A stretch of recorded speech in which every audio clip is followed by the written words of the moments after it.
So, especially pleasing that you've got that one here today then. Yeah, always pleasing to come away from home and get the 3 points. Brighton are a good side, good footballing side. I know they've lost the last few, but always dangerous. Good technical players, and obviously have troubled us at times over the last couple of years. So it was a real big game for us today, and I felt as though we delivered. Again, professional performance, 3 points on the road, and yeah, we're delighted with that. Diaz is still learning the lingo, but he certainly knows what commitment is, isn't he, with that goal particularly? Yeah, again, top class. Like we've said for weeks now, he's come in and done fantastically well. But yeah, with the ball, the quality he possesses. Without the ball, the work rate as well, and winning the ball back. So another big performance from him. And he put his head in a dangerous zone, shall we say. Lucky to escape with a red card, the Brighton goalkeeper. You'll know better than me. I don't know. I think he's obviously a little bit late, but Luis has done so well to get there first, and great ball from Joel. So an important goal for us at that time in the game. So yeah, another big performance from him, and another big performance from the team, really, to get the 3 points. After that first goal went in, you seemed to take control. For the first 15 minutes, it's a little bit sort of helter-skelter either end. So you needed that penalty just to finish things off.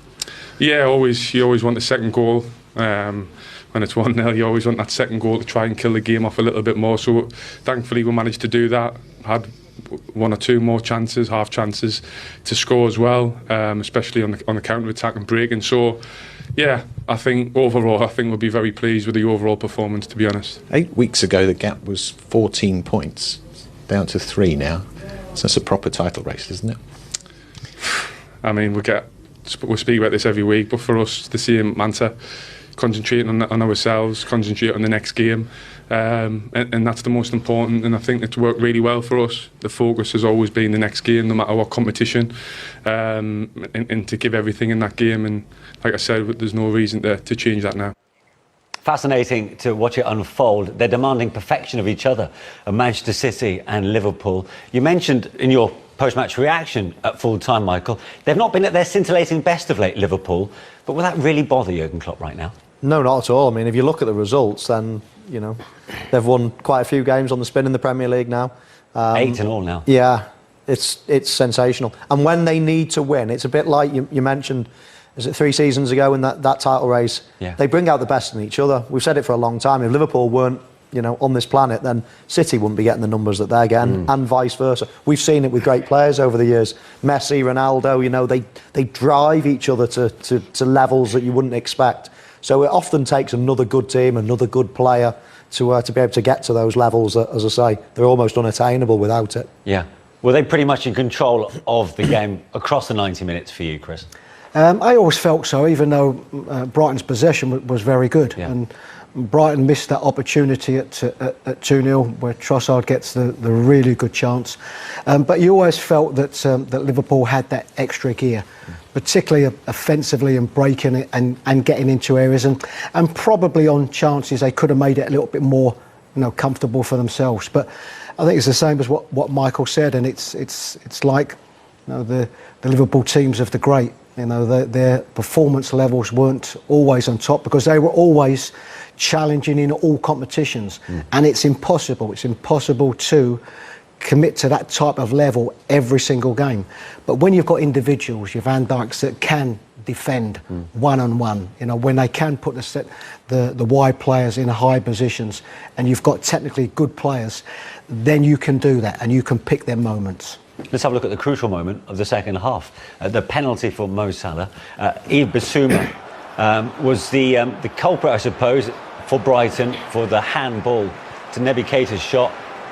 If you're Graham Potter, would you have been a bit disappointed with the way he's gone about it here, Chris? With Bissouma? Yeah. Yes, because it's quite obvious. You know, you're in the box, somebody's about to shoot, then you've got to put your arms in a position where, you know, you're not going to be in a position to give away a penalty. So, yes, I think he would. One, address the shot, but use your body and be mindful of, if your arms are in that position, there's every chance you're going to give that away. There's that split-second decision, is there not, between self-preservation or giving away a penalty? Yeah. Exactly. Yeah, you're only a few yards away from someone. You could get a ball blasted right in your face. Yeah. It's just a natural reaction. Anyone would do it. If I threw a ball at you now, you'd sort of lift your arms up. So you're going against. I mean, when people say it's not a natural position, well, it is actually natural because that's what it's a natural reaction. Instinct. Yeah. But it's making yourself bigger. It's a definite penalty. You saw by Bissouma's reaction, he didn't even argue it. None of the Brighton players argued it. It is in a position that it shouldn't be. And a simple decision, I think, for the referee. Yeah, but as was pointed out in commentary, the actual shot was going well wide of the area. It was going well wide, and there is also that balance. I mean, I can be a little bit critical of the modern day defender when you're seeing so many address a ball with their arms behind their back. And I feel in that way you can't get movement and leverage to be able to get to the ball and to be able to stop it. So it's trying to get that balance in between. But certainly if you've got a flailing arm, then the chances are you're going to give a penalty away. Yeah. And they gave a chance to Mo Salah to notch up his 20th league goal of the season, the 4th time he's done it in Liverpool colours. He went more for power than precision, Michael. Power right down the middle, yeah. He varies his penalties, to be fair. I've seen him go both corners, I've seen him go down the middle with power quite a few times. Soon after this, he obviously went off with a little knock, and we've looked back at some of the instances just leading up to that game, and it appears that he's actually injured taking that penalty, and he really struck it well. So hopefully that will mean that it's not too bad an injury. But anything that you go off. This is 4 minutes earlier, by the way. Yeah, and but soon after he started feeling that area, and then he obviously took the penalty. You can see him straight after that block challenge.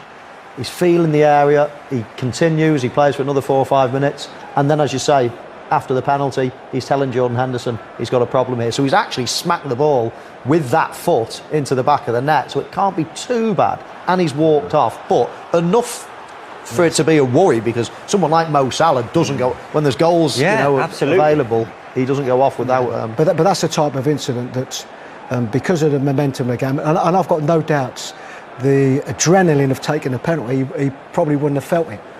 But that is the type of injury that come tomorrow.